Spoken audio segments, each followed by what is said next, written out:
সালামের উত্তর দিলে কি গুনাহ হয়? সালামের উত্তর কি মনে মনে দিতে হয় না শোনায় দিতে হয়? আপনাদের কি মনে হয় মনে মনে দিতে হয় নাকি? যে সালাম থেকে উত্তর আওয়াজ করে দেবো ইনশাআল্লাহ। আলহামদুলিল্লাহ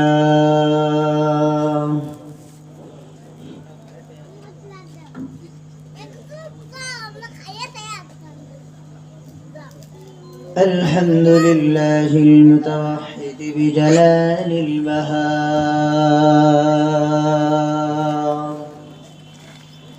المتفرد بدوام البقاء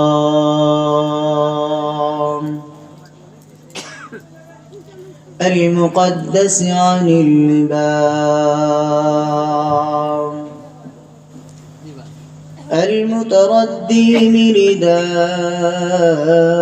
العظمة والكبرياء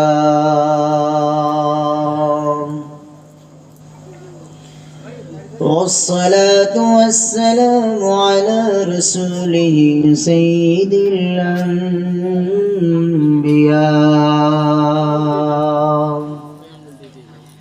الذي بسط له الأرض ورفع له السماء وعلى آله الكرماء وأصحابه الرحماء أما بعد فأعوذ بالله من الشيطان الرجيم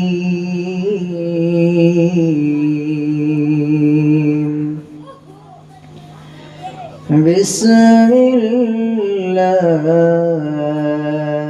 الرحمن الرحيم يا أيها الناس اتقوا ربكم إن زلزلة الساعة شيء عظيم.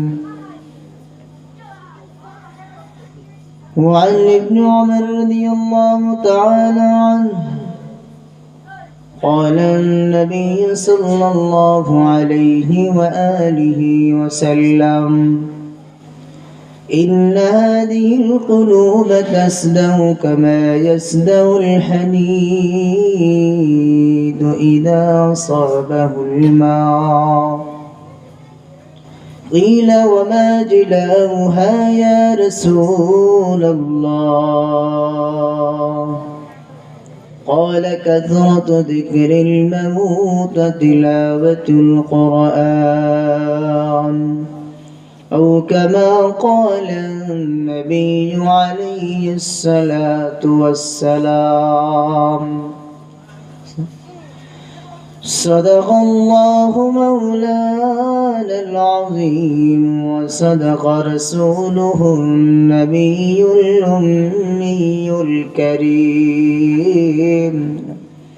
ونحن على ذلك لمن الشاهدين والحمد لله رب العالمين. সকলে মুহাব্বতের সাথে দিল থেকে দুরূদ শরীফ পড়ে আওয়াজকে উঁচু করে আল্লাহুম্মা সাল্লি আলা মুহাম্মাদিন ওয়া আলা আলি মুহাম্মাদ كما صليت على إبراهيم وعلى آل إبراهيم إنك حميد مجيد. اللهم بارك على محمد وعلى آل محمد كما باركت على إبراهيم وعلى آل إبراهيم إنك حميد مجيد لا إله إلا الله لا إله إلا الله لا إله إلا الله لا إله إلا الله لا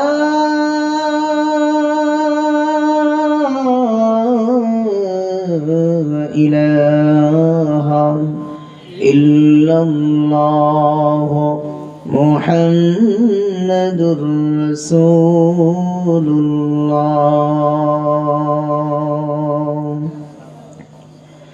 سبحانك لا علم لنا إلا ما علمتنا إنك أنت العليم الحكيم رب اشرح لي صدري ويسر لي أمري واحلل عقدة من لساني يفقه قولي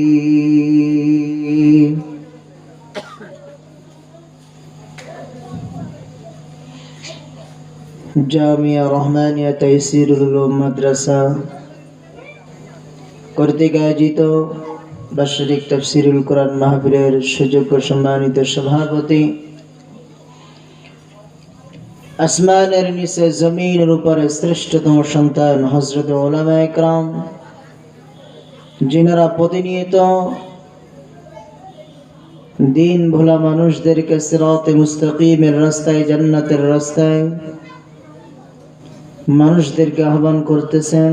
হযরত উলামায়ে কেরাম বিভিন্ন অঞ্চল থেকে আগত দিন প্রিয়, ইসলাম প্রিয়, মাদ্রাসা প্রিয়, আলেম ওলামা প্রিয়, মাহফিল প্রিয়, কোরআন হাদিস প্রিয় আমার দ্বীনি ভাইরা, পর্দা অন্তরের অবস্থানরত মা এবং বোনেরা, সকলেই শুরুতে সে মহান মুনিবের দরবারে শুকরিয়া আদায় করি, যে মহান মুরিদ আমাদেরকে বড় দয়া করে, মায়া করে, ভালোবেসে, মহব্বত করে জান্নাতের বাগানে, কোরআন হাদিসের মজলিসে, উলামায়ে কেরামের মজলিসে আসবার বসবার তৌফিক, ইচ্ছা, মন মানসিকতা যে মহান মুনিব দান করেছেন, আওয়াজকে উঁচু করে দিল থেকে সেই মহান মুনিবের দরবারে শুকরিয়া আদায় করি আলহামদুলিল্লাহ। লক্ষ কোটি দুরূদ ও সালাম রাহমাতুল লিল আলামিন, শফিউল মুজনিমিন, খাতামুন নবীন, ইমামুল মুরসালিন, নবীউল আরব আল আযম হযরত মুহাম্মদুর রাসূলুল্লাহ সাল্লাল্লাহু আলাইহি ওয়াসাল্লামের উপর। প্রিয় উপস্থিতি, আল্লাহ তাআলা আমাদেরকে নিয়ে আসছেন, আমরা এখানে যারা আসতে পেরেছি, বসতে পেরেছি, আল্লাহ তাআলার পক্ষ থেকে আমরা নির্বাচিত মানুষ, ঠিক কি না? আল্লাহ তাআলা আমাদের তৌফিক না দিলে কি আসতে পারতাম? এই মাইকের আওয়াজ অসংখ্য মানুষ শুনছেন, আজকের মাহফিলের দাওয়াত পেয়েছেন, কিন্তু সকলেই আসতে পারে নাই, পারেও না। মসজিদের আওয়াজ, মুয়াজ্জিনের আজানের আওয়াজ অনেক দূর পর্যন্ত পৌঁছায়, কিন্তু মসজিদের কাছের মানুষরা মসজিদে ঢুকতে পারে না, অনেক দূর থেকে হেঁটে হেঁটে মসজিদে আসে, ঠিক কিনা বলেন? ঢুকান কে? আল্লাহ। আল্লাহ বলেন, ওয়ামা ইয়াযকুরুনা ইল্লা আইয়াশা আল্লাহ। আল্লাহ ইচ্ছা ছাড়া, তার তৌফিক ছাড়া আমরা কেউ এখানে আসতে পারি নাই। যেহেতু আমরা এখানে আসছি, নিয়ে আসছেন কে? ওই আল্লাহ। ওই আল্লাহ তাআলার নির্বাচিত মানুষ আমরা এখানে আসতে পেরেছি। আল্লাহ তাআলা যাদের কবুল করছেন, আমরা যারা আসতে পেরেছি, নিশ্চয় আল্লাহ তাআলার নেক নজর আমাদের প্রতি আছে না নাই? ওয়ালাউ শাআ রাব্বুকা লাআমানা মান ফিল আরদি কুল্লুহুম জামিআ আফাআনতা তুকরিহুন নাস حتى يكونوا مؤمنين আমরা যদি আশা করি আজান হবে মসজিদ ভরে যাবে মাহফিল হবে ভরে যাবে ইচ্ছা করলেই কি হবে আল্লাহ বলতেছেন হে নবী আমি যদি ইচ্ছা করতাম পৃথিবীর সকল মানুষ কি হয়ে যেত মুমিন হয়ে যেত ঈমানওয়ালা হয়ে যেত আপনার অত পেরেশানি নাই অত চিন্তা নাই যে পৃথিবীর সকল মানুষকে আপনি জোর জবরদস্তি করে ঈমানওয়ালা বানায় ফেলবেন আলেম ওলামার দায়িত্ব মাদ্রাসা প্রতিষ্ঠিত করে আলেম ওলামার দায়িত্ব কোরআন ও হাদিসের দর্শ দেবে মানুষদেরকে দাওয়াত দিবে আপনার সন্তানদেরকে মাদ্রাসায় পাঠান আপনার জন্য স্থায়ী নাজাতের উসিলা ঠিক কিনা বলেন আপনার সন্তানের জান্নাতের উসিলা যেই ক্ষণস্থায়ী দুনিয়ার জন্য আপনি কয়েকদিন থাকবে আর সেখানে সন্তানের ভবিষ্যৎ চিন্তা ফিকির করে আপনি স্কুল কলেজ ইউনিভার্সিটিতে পড়াইতেছেন অথচ সন্তানকে কোরআন হাদিসের জ্ঞান দিতেছেন না মনে রাখবেন এই সন্তান আপনার জন্য চিরস্থায়ী জাহান্নামের পুঁজি হয়ে থাকবে আর আপনি আপনার সন্তানকে দরদ দিতেছেন না মহব্বত করছেন না বরং চিরস্থায়ী জাহান্নামের ভিতরে ঠেলে দিতেছেন আর এই ক্ষণস্থায়ী জিন্দেগিতে কয়েকদিন সুখ ভোগ করে স্থায়ী জাহান্নামে ঠেলে দেওয়া কোনো বুদ্ধিমান পিতামাতার কাজ হতে পারে আল্লাহ বলেন ইন্নাকা লা তাহদি মান আহবাবতা ওয়ালাকিন্নাল্লাহা ইয়াহদি মান ইয়াশা ওয়া হুয়া আ'লামু বিল মুহতাদিন 20 নম্বর পারা সূরা কসাস আল্লাহ বলেন নবীকে উদ্দেশ্য করে আমরা যেমন মাঝে মাঝে খুব অস্থির হয়ে যায় মানুষগুলো বেপথে চলে যাইতেছে মানুষগুলো বাংলাদেশের মতন জায়গায় যেখানে 90-92% মুসলমান সেখানে দীর্ঘদিন নারী ক্ষমতায় অনইসলামী সংগঠনের দিকে মুসলমানগুলো সংগঠন করে আলেম ওলামা মাঝে মাঝে অস্থির হয়ে যান আমরা অস্থির হয়ে যাই কত সুন্দর সুন্দর ভালো ভালো ইসলামী সংগঠন আছে সেখানে মানুষগুলো আসতেছে না সেই বস্তুবাদী রাজনীতির ভিতরে মানুষগুলো যাইতেছে মানুষ আব্রাহাম লিঙ্কন কালমাস লেনিন স্টালিন মাও সেতুন আদর্শ গ্রহণ করছেন কেউ বা জিয়া মুজিব এবং ইরশাদের আদর্শ গ্রহণ করতে রাজি কিন্তু নবী মুহাম্মদুর রাসূলুল্লাহ সাল্লাল্লাহু আলাইহি ওয়াসাল্লামের আদর্শে আসতেছে না আমরা পেরেশান হয়ে যাই আল্লাহ আমাদেরকে অভয় দিয়ে পেরেশানি মুক্ত করার জন্য সরদারে দু আলমকে যিনি সবথেকে বেশি মহব্বত করতেন ভালোবাসতেন চাচা আবু তালেবের উদাহরণ দিয়ে আমাদের শিক্ষা দিয়েছেন পেরেশানির কিছু নাই হিদায়াতের মালিক কে আওয়াজ দিয়ে বলেন হিদায়াতের মালিক কে আল্লাহ ওই আল্লাহ চাইছের দর্শ দেওয়ার জন্য শিক্ষা দেওয়ার জন্য আমরা মাদ্রাসায় ভর্তি করতে পারি আলেম বানাইতে পারি আল্লাহ তাআলার তৌফিক ছাড়া কেউ সঠিক সিরাতে মুস্তাকিমে ইসলামী আন্দোলনে কেউ যোগ দিতে পারে তাহলে বোঝা যাইতেছে আমরা যারা আছি দ্বীনের লাইনে দ্বীনের সাথে নিঃসন্দেহে আল্লাহ তাআলার নেক নজর আমাদের উপরে আছে না নাই তাহলে এই নেক নজর নিয়ে আজকের মাহফিলের শেষ পর্যন্ত থাকতে রাজি আছি তো ইনশাআল্লাহ আখিরি মুনাজাত দিয়ে আমরা যাব সম্মানিত উপস্থিতি সময় অতি সংক্ষেপ অতি কম আমি কুরআনুল কারীমের এক প্রসিদ্ধ সূরা সূরাতুল হজ এর শুরুতেই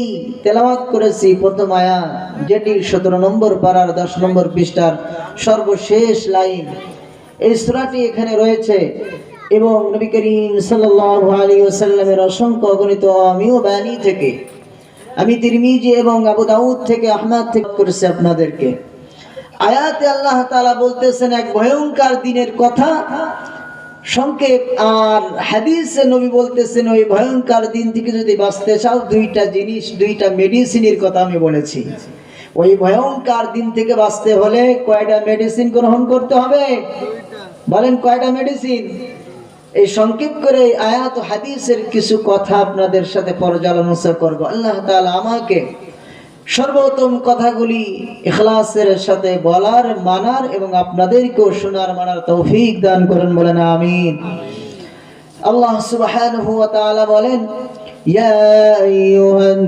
নাসু তাকু রাব্বাকুম। এখানে কোনো দল নেই, কোনো গোষ্ঠী নেই, কেউ নেই। পৃথিবীতে আল্লাহ তাআলা যত মানুষ পাঠিয়েছেন সকল মানুষকে লক্ষ্য করে বলতেছেন, পৃথিবীতে যত মানুষ আছে, এখানে যত ধর্মের মানুষ আছে, যত বংশের মানুষ আছে, সব মানুষকে লক্ষ্য করে বলতেছেন। বলি সুবহানাল্লাহ। আল্লাহ তাআলার দয়া আছে না নাই? আল্লাহ তাআলার দয়া আছে না নাই? আমার সাথে একটু মাঝে মাঝে কথা বললে আমি বুঝবো যে আপনারা বুঝতেছেন। আল্লাহর কেমন দয়া দেখেন, সকল মানুষকে লক্ষ্য করে বলতেছেন। এখানে শুধু ঈমানওয়ালা না, শুধু মুমিন না, মুসলমান না, সকলকে, যে আল্লাহকে মানে না, যে স্মরণ করে না, যে আল্লাহ তাআলার সাথে শিরিক করে, এমন ব্যক্তিকে আল্লাহ লক্ষ্য করে বলতেছেন। কি দয়া আল্লাহ তাআলা দেখছেন। হে মানুষেরা শোনো, আমি আল্লাহকে তোমরা ভয় করো। কাকে ভয় করতে হবে? আল্লাহকে।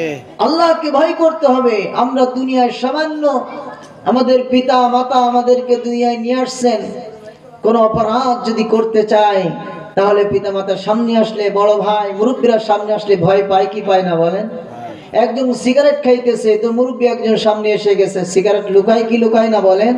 হুজুর দেখলে লুকায়। কিন্তু এই ব্যক্তি যখন সিগারেট খাইতেছিল বলেন তো তখন আল্লাহ ছিল কি ছিল না? আল্লাহ তাআলার ভয় অন্তরে নাই। আল্লাহ তাআলার ভয় যদি অন্তরে থাকতো, ওই ব্যক্তি যেখানে যে অবস্থাতে থাকতো বলেন তো কোনো অপরাধ গুনাহ করতে পারতো? এই জন্য আল্লাহ বলতেছেন, হে দুনিয়ার মানুষ শুনে নাও, আমি তোমাদের রব, তোমাদের প্রতিপালক, তোমরা তোমাদের প্রতিপালক রবকে ভয় করো। আমরা কি আমাদের রবকে ভয় করতে রাজি আছি? বলেন, রবকে ভয় করতে রাজি আছি? যদি আমরা আমাদের রবকে ভয় করি, আল্লাহ বলেন আমি তোমাদের নগদ পুরস্কার দেব। কি নগদ পুরস্কার? আল্লাহ সূরা জারিয়ার 40-41 নম্বর আয়াতে বলেন, ওয়া আম্মা মান খাফা মাকামা রাব্বিহি ওয়া নাহান নাফসা আনিল হাওয়া ফাইন্নাল জান্নাতা হিয়াল মাওয়া हर के दारत खौफ हक दिल मदाम हर के दारत खौफ हक दिल मदाम जन्नतुल मअवाद अदूरा मकाम। আল্লাহ বলেন, এই দুনিয়ার মানুষ তোমরা যদি দুইটা গুণ অর্জন করতে পারো, এই দুইটা গুণের একটা গুণ হলো আমি রবের সামনে তোমাদেরকে দাঁড়াতে হবে। আমি রব তোমার হায়াত দিয়েছি 30 বছর, 40 বছর, 50 বছর, 60 বছর, 80 বছর, যে হায়াতটা আমি মালিক তোমাদের দিই না কেন, এই হায়াত তোমাদের দিয়েছি, আমি রবের সামনে হায়াতের হিসাব দেওয়া লাগবে।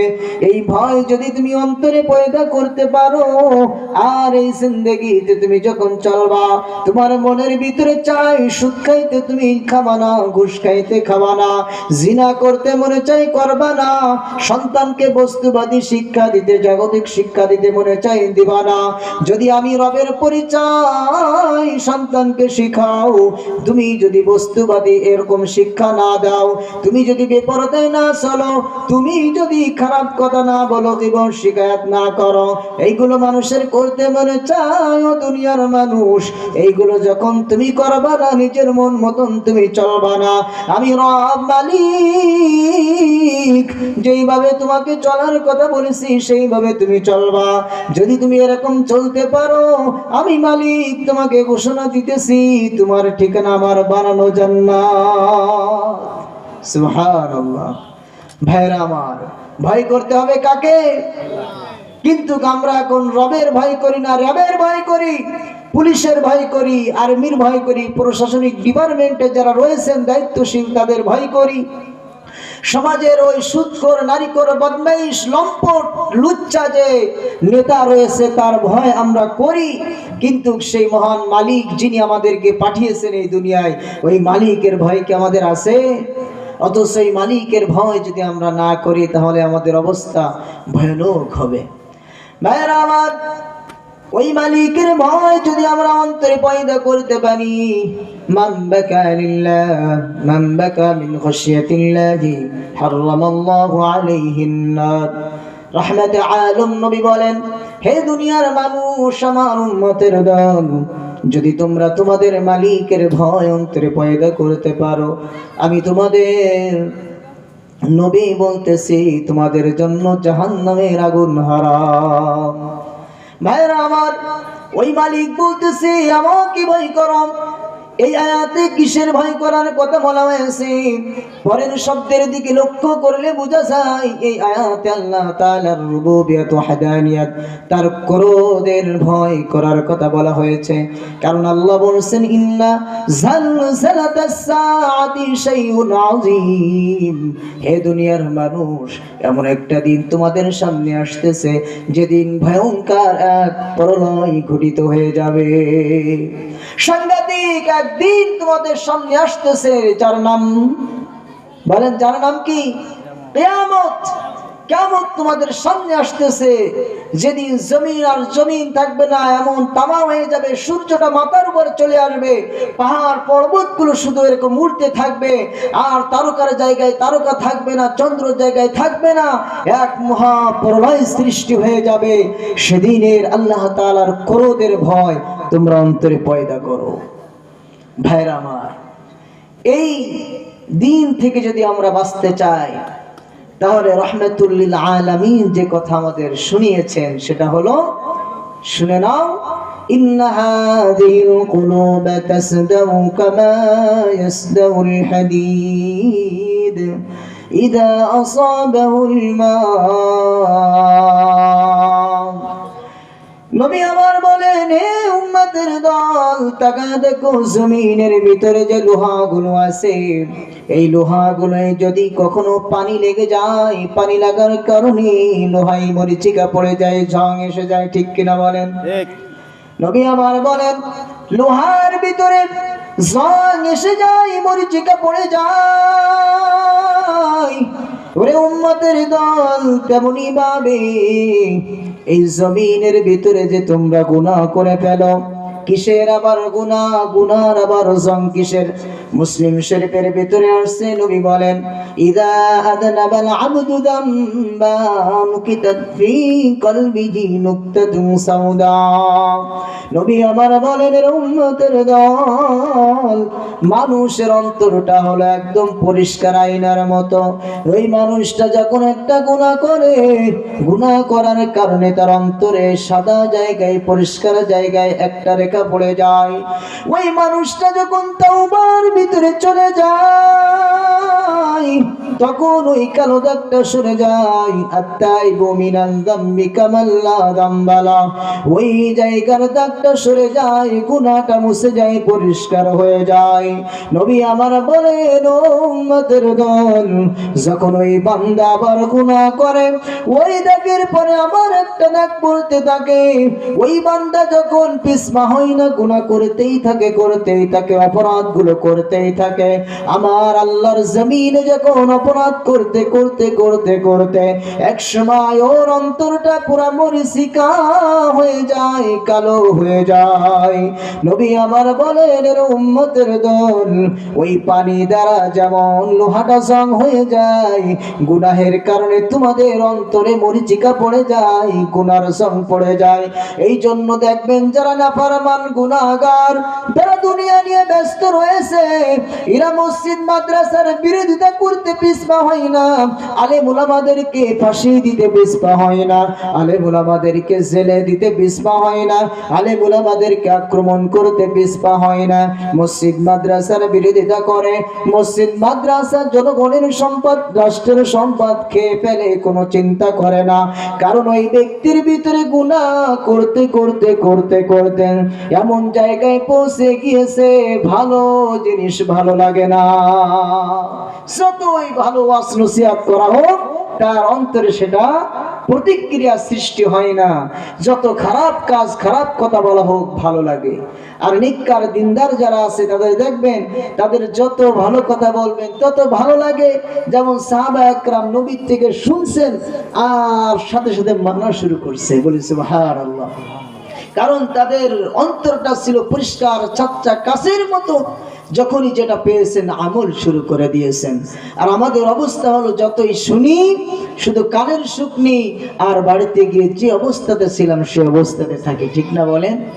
নবী বলেন, শুনে নাও, এরকম জান পড়ে যায়। সাহাবায়ে একরাম বললেন, ইয়া রাসূলুল্লাহ, ইয়া হাবিবাল্লাহ, দুনিয়ার ভিতরে তো লোহার ভিতরে জং পড়লে সিরিজ কাগজের ব্যবস্থা আছে, হৃদের ব্যবস্থা আছে, বিভিন্ন পদ্ধতিতে ওই জায়গাটা পরিষ্কার করা যায়, লোহার জং উঠানোর পদ্ধতি আছে। ইয়া রাসূলুল্লাহ, ইয়া হাবিবাল্লাহ, কিন্তু যদি অন্তরে মরিচিকা পড়ে যায়, জং পড়ে যায়, গুনাহের কারণে কি দ্বারা সেটা পরিষ্কার করব? নবী আমার বললেন, ও সাহাবায়ে একরাম শুনে নাও, দুইটা জিনিস যদি তোমরা করতে পারো, একটা হলো বেশি বেশি মৃত্যুর স্মরণ করবা। আকসিরু যিকরা মিন লাযাতিল মাউত। হে দুনিয়ার মানুষ, তোমার দুনিয়ার স্বাদ বিনষ্টকারী যে জিনিস রয়েছে তার নাম হলো মৃত্যু। এই মৃত্যুকে বেশি বেশি পরিমাণ স্মরণ করো। রহমতে আলম বলেন, নবী আমার, এর দুনিয়ার মানুষ, আজকে যে চেয়ারে বসে আমি নসিহত করতেছি, এই চেয়ারের যে কত দাম আজকে আমরা বুঝি না। যে বক্তা এই চেয়ারে বসে বেশি ঢং মারতে পারে, বেশি গীবত শিকায়ত করতে পারে, বেশি নায়ক নায়িকা খেলোয়াড়দের কথা বলতে পারে, বেশি নাচন দিতে পারে, সেই সমস্ত বক্তা, ইউটিউব ভাইরাল বক্তাদেরকে আমরা পছন্দ করি। তাদের কথা শুনলে মানুষ ভরে যায়, কিন্তু যাওয়ার সময় অন্তরটা খালি হয়ে যায়, তার কোনো হুঁশ নাই। কিন্তু এই চেয়ারটা কিন্তু যেন তেন চেয়ার না। এই চেয়ারে আমার নবী বসে নসিহত করেছেন। এরকম চেয়ারে সাহাবায়ে একরাম খোলাফায়ে রাশিদিন থেকে আমাদের উত্তরসূরি যিনারা চলে গেছেন, সালফে সালিন, সকলেই নসিহত করে গেছেন। এই চেয়ারে শাইখুল হাদিসের মতন মানুষ নসিহত করেছেন, চরমনার হযরত ওয়ালারা নসিহত করেছেন, তাবলীগ জামাতের আব্দুল আজিজ সাহেব নসিহত করেছেন। এই চেয়ারে বসে আজ ডং মারা হইতেছে। ও নড়াইলের মুসলমান ভাইরে, নবী বলেছেন, শুনে নাও, দুনিয়াতে সব থেকে বড় নসিহত হলো কাফা বিল মাউতি ওয়াইদা। দুনিয়ার ভিতরে সব থেকে বড় নসিহত হলো মৃত্যুর নসিহত।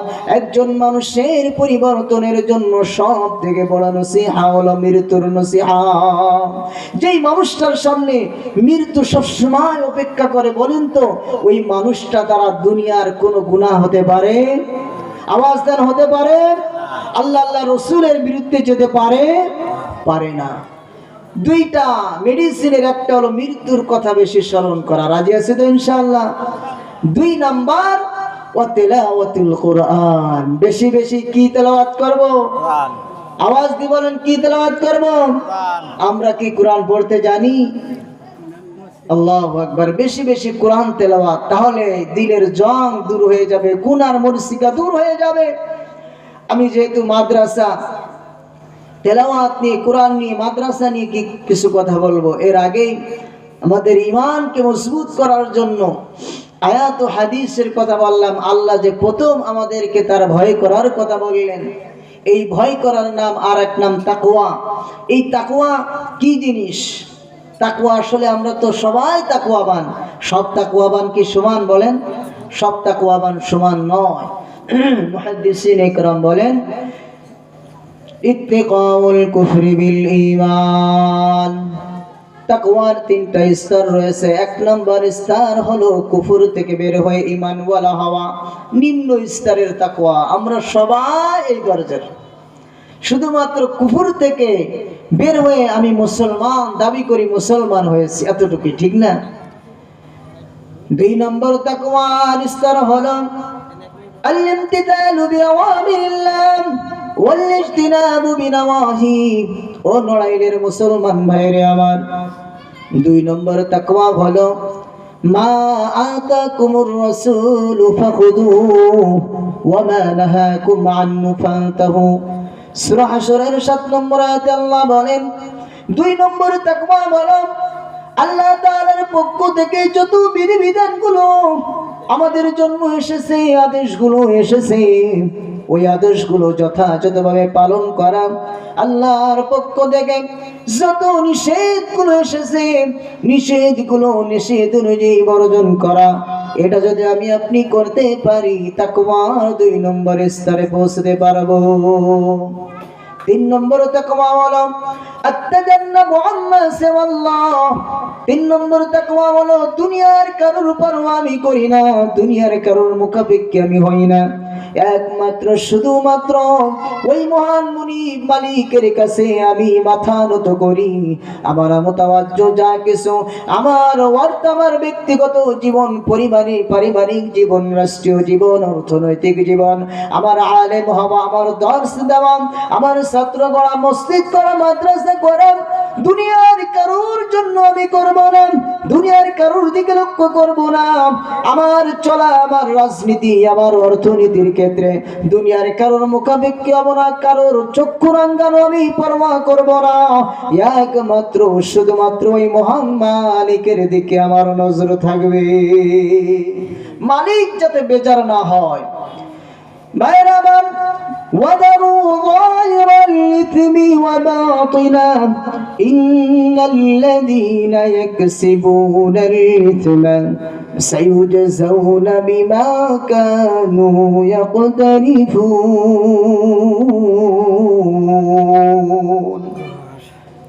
আল্লাহ রাব্বুল আলামিন সূরা নামের 120 নম্বর আয়াতের ভিতরে বলেন, 8 নম্বর পারায় 2 নম্বর পৃষ্ঠার ভিতরে আয়াতটি আছে। আল্লাহ বলেন, হে দুনিয়ার মানুষ, যদি তুমি এই গুণে গুণান্বিত হতে চাও, তাহলে তোমার প্রকাশ্য অপ্রকাশ্য, সদরে গোপনে যত প্রকার গুনাহ আছে, সব গুনাহকে তোমার পরিত্যাগ করতে হবে। আমি বড় বুজুর্গ মানুষ, মানুষের কাছে ভিতরে আমার শয়তানি আছে, এরকম